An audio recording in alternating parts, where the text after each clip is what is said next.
Joining us now to talk about the downfall of MSNBC and liberal media in general.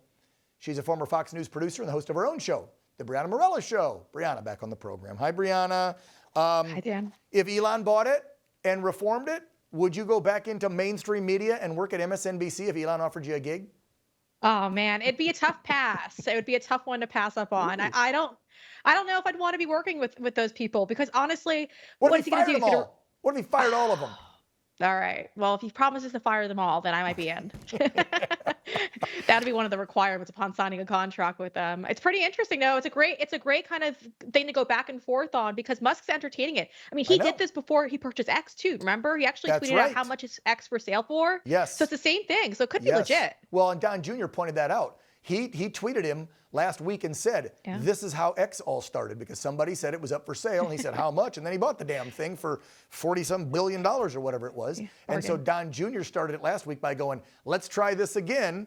What do you think? And then Elon's all in. And it's hilarious is you have some big names with millions of followers, with millions of dollars that could help and maybe be a partner. Like Joe Rogan, show his tweet.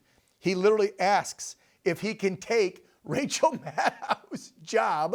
And he says, I'll wear the same outfit and glasses. I'll tell the same lies. And Elon's like, deal. This was just, I think, on Friday. I love these guys back and forth on this stuff. I mean, it could literally happen, right? It could. And Joe Rogan would actually make a great anchor for a daily news show at this point.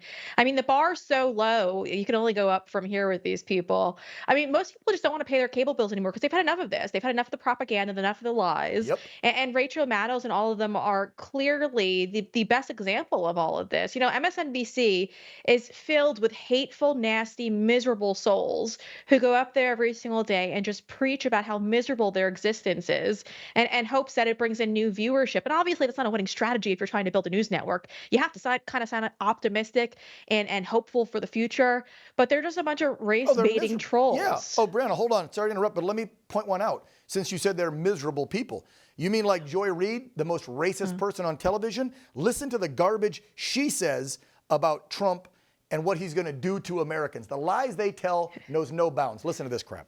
Because you're talking about deploying the U.S. military. Remember, Mark Esper, who was Donald Trump's Secretary of Defense for a while, told him, no, you cannot shoot American citizens. You can't have the military shoot American citizens. He's going to replace people in the Department of Defense with people who will say you can, and that you can deploy the military against protesters, that you can arrest journalists for reporting things that Donald Trump doesn't like, that sort of thing, right?